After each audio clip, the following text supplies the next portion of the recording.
Hello students, welcome to our channel. आज जो हमारी क्लास रहेगी वो 12th क्लास के पोइट्री सेक्शन में जो फर्स्ट पोएम है my mother at 66 written by Kamala Das. तो सबसे पहले जो आज की हमारी पोएम है माय मदर एट 66, मैं चाहूँगी कि हम सबसे पहले इस पोएम के बैकग्राउंड के बारे में जान लें, ताकि जब ये पोएम है वो हम एक बेटर अंडरस्टैंडिंग के साथ कवर कर सकें। तो सबसे पहले जो ये पोएम है माय मदर एट 66, इसमें जो कमला दास जब ये पोएम के व्यूज हमें बता रही है या इसको जो रिटन फॉर्म दी है, वो जो टाइमिंग है वो है 1973 कि 1973 में पोएटेस ने ये पोएम लिखी थी। और उस समय कमला दास की जो एज थी वो 39 ईयर्स, वो खुद 39 साल की थी। 1973 में ये पोएम लिखी गई थी। और जो सिचुएशन जो इस पोएम में बताई गई है वो क्या रही कि जो पोएटेस है उन्हें पता चलता है कि उनकी मदर की तबीयत खराब है।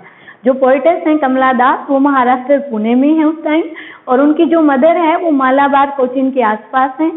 जब उन्हें पता चलता है कमला दास को कि उनकी मदर की तबीयत खराब है, तो वो अपनी माँ से मिलने के लिए मालाबार आते हैं। जब वो अपनी माँ से मिलने के लिए मालाबार आती हैं तो कुछ दिन के लिए वहाँ पे स्टे करती हैं। धीरे धीरे उनकी मदर की तबीयत में इम्प्रूवमेंट होती है। फिर कमला दास जो है वो जब उनकी मदर की तबीयत ठीक हो रही है तो वो वापस पुणे जाने के लिए सोचती हैं। और जो हमारी पोएम शुरू होती है ये उसी जर्नी की है कि जब वो अपनी माँ से अलग होके दोबारा पुणे जा रहे हैं, तो उस समय जो उनके अंदर जो फीलिंग है उनकी माँ को लेकर, वही हमारी मेन जो पोएम की जो थीम है उसमें डिस्कस की गई है। तो शुरुआत करते हैं पोएम की कि जो ये पोएम है फ्राइडे मॉर्निंग का टाइम था और जो पोएटेस हैं वो अपनी माँ के साथ कोचीन एयरपोर्ट की तरफ जा रहे हैं। उनकी मदर उनको सी ऑफ करने के लिए उनके साथ गई हैं। पोएटेस गाड़ी ड्राइव करके खुद जा रही हैं एयरपोर्ट की तरफ। और उस समय जब पोएटेस अपनी माँ के साथ हैं तो उस समय जो पोएटेस हैं वो अपनी माँ को देखती हैं गाड़ी में, तो उनके साथ बैठे हुए हैं और उन्हें दिखाई देता है कि उनकी माँ जो है वो कितना उदास हैं, कैसे ऊँग रही हैं, उनका फेस फुला हुआ है और उन्हें उनकी माँ को देखकर बड़ा ही एक सैड भाव जो फीलिंग आती है कि भी वो उदास हो जाती हैं।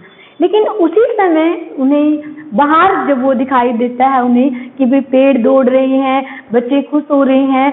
तो यहाँ पर जो जरूरी बात ये हुई कि एक तरफ वो अपनी माँ को देखकर उदास है कि भी कैसे उनकी माँ बिल्कुल बेजान हो गई है, बहुत ही ज़्यादा वीक हो गई है, और दूसरी तरफ जब वो इस विचार को हटाकर बाहर की तरफ देख रही है तो उस समय उन्हें दिखाई देता है कि कैसे पेड़ भी दौड़ रहे हैं, बच्चे भी खुश हो रहे हैं। तो इसी तरह से जो हमारा फर्स्ट स्टैंजा है वो इन चीज़ों को अभिव्यक्त करता है। इसके बाद जब उन्हें उसकी माँ को वो देख रही है तो उसके बाद जो होता है कि वो एयरपोर्ट पर पहुँच जाते हैं। सिक्योरिटी चेक के बाद फिर दोबारा से वो कुछ दूरी पर अपनी माँ से, क्योंकि चेकिंग के बाद उन्हें अंदर जाना है, तो वो अपनी माँ से कुछ दूरी पर खड़ी होती है। वो दोबारा से अपनी माँ को देखती है। जब उन्हें उसकी माँ को देखा तो फिर दोबारा से उसकी माँ जो है उन्हें एक विंटर मून की तरह दिखाई दी। मतलब कि जैसे सर्दियों में जो मून है वो बहुत फीका हो जाता है, इसी तरह से उसे उसकी माँ का जो फेस भी है बिल्कुल उसी तरह से पेल फीका दिखाई दिया। और उन्हें लगता है कि शायद जो उनकी मदर है वो ज़्यादा लंबे समय तक जीवित ना रह सके। लेकिन ऐसा रियलिटी में नहीं हुआ था। उनकी मदर की जो डेथ थी वो 95 ईयर्स में जब वो हो चुके थे तब उनकी मदर की डेथ हुई थी। तो मतलब यहाँ पर वो अपनी माँ को देखकर जो भी फीलिंग के साथ सोचती है, फिर उसके बाद उनका क्या रिएक्शन है, इस तरह से हमारी जो ये पोएम है बड़े ही एक अच्छे अटैचमेंट के साथ, जिसमें मदर डॉटर रिलेशनशिप दिखा रखी है। जो डॉटर है जब वो अपनी माँ को छोड़कर जा रही है तो उस समय उसकी माँ की तबीयत थोड़ी सी खराब है, तो उस समय अपनी माँ को देखकर उसके मन में क्या फीलिंग आती है, ये हमारी इस पोएम की मेन थीम है। तो उम्मीद करती हूँ बच्चे एक आपको माइंड मैपिंग होगी कि हमारी जो पोएम है ना माय मदर एट 66, इस पोएम की मेन थीम क्या है। तो एक बार हम स्टैंजा देख लेते हैं ताकि आपको बहुत अच्छे तरीके से ये समझ आए। तो ध्यान देना बेटा बोर्ड पे, पोएम का नाम पता है। सबसे पहले यहाँ पे जो फर्स्ट हमारा स्टैंजा है, देखो फर्स्ट स्टैंजा मतलब कि सीन फर्स्ट, क्योंकि हमारी इस पोएम में टोटल 2 ही सीन है। एक सीन वो है जब वो अपनी माँ के साथ एयरपोर्ट की तरफ जा रही है, और दूसरा सीन जो है जब वो एयरपोर्ट पहुंच चुकी है और उनकी माँ उनसे अलग हो चुकी हैं और वो दोबारा अपनी माँ को देख रही है। तो सबसे पहले हम सीन फर्स्ट में स्टैंजा को देखेंगे। इसमें देखिए आप, driving from my parents home to Cochin, कि जो हमारी पोएटेस है वो अपनी माँ के घर से कोचीन एयरपोर्ट की तरफ जा रही है। लास्ट फ्राइडे मॉर्निंग, जो दिन है वो फ्राइडे का है, मॉर्निंग का टाइमिंग है। आई सॉ माय मदर, उसने अपनी माँ को देखा, बिसाइड मी, साथ बैठे हुए, डॉज, ऊँघते हुए, ओपन माउथ, मुंह खुला हुआ है, हर face as like that of a corpse, उनका जो चेहरा है बिल्कुल वो एक डेड बॉडी की राख की तरह है, बहुत वीक है, कमजोर है, इसी तरह से। And realise with pain that she was as old as she looked, और उन्हें वो जो दर्द है ना वो रियलाइज, वो महसूस हो रहा है। And she was as old, वो इतनी ओल्ड है, एज शी लुक, जितना वो दिखाई देती हैं। But soon put that thought away, परंतु जल्दी ही वो इस विचार को निकाल देती हैं, मतलब अपने माइंड को उस जो सैडनेस की जो फीलिंग है वहां से डाइवर्ट कर लेती हैं। And looked out of young trees sprinting, और बाहर की तरफ देखती है पेड़ों को, स्प्रिंटिंग होता है बच्चे दौड़ते हुए, कि पेड़ों को दौड़ते हुए। And the merry children, merry मतलब हैप्पी, कुछ बच्चों को spilling out of their homes, अपने घरों से बाहर निकलते हुए।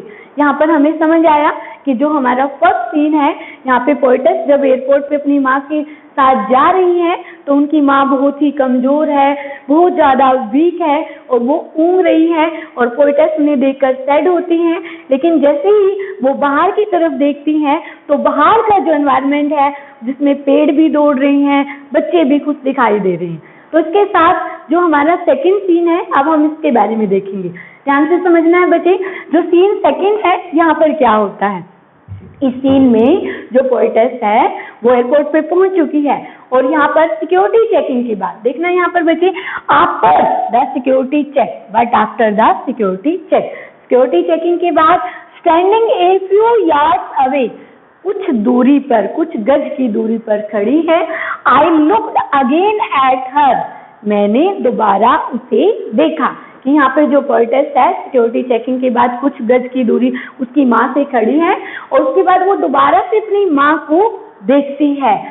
One pale as a late winter moon, one मतलब बच्चे बिल्कुल फीका, पेल पीला, कमजोर, जो कमजोरी में चेहरा पीला नहीं पड़ जाता, तो यहाँ पे पेल उसके लिए सिंबोलाइज है। वन फीका as a late winter moon, कि उनकी माँ का जो चेहरा है वो सर्दियों के मून की तरह फीका दिखाई दिया। And I felt that old familiar act, and I felt that, और मैंने महसूस किया ओल्ड फैमिलियर एक्ट, वही पुराना जाना पहचाना दर्द। एक्ट का मतलब यहाँ पे बच्चे पेन या दर्द। कौन सा जाना पहचाना दर्द? माई चाइल्डहुड फियर, कि जो एक बचपन में, बचपन का जो डर है ना, यहाँ पे पोएटेस को दोबारा से जब वो अपनी माँ से अलग हो गई थी ना, उसे वही बचपन का डर महसूस हुआ। जैसे आपने भी देखा होगा कि छोटा बच्चा जब अपनी माँ बाप से दूर होता है तो उसे एक डर लगता है, वो बड़ा ही अनकंफर्टेबल महसूस करता है अपने माँ बाप से दूर होने पर। तो वही पोएटेस को वही फैमिलियर जो एक्ट दर्द है वो दोबारा से महसूस हुआ।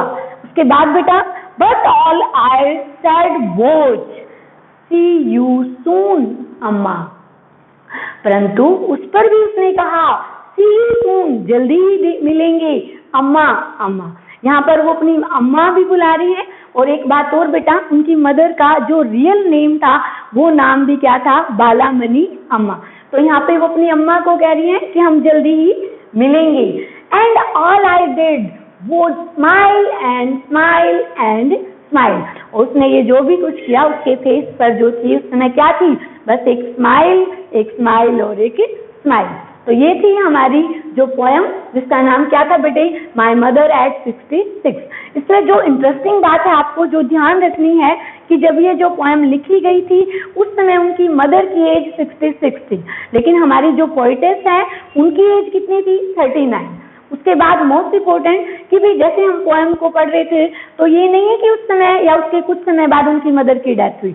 उनकी मदर की डेथ 2004 में, यानी कि वो कितने साल की होगी थी उस समय? 95 साल, मतलब 95 ईयर्स के बाद उनकी डेथ हुई थी।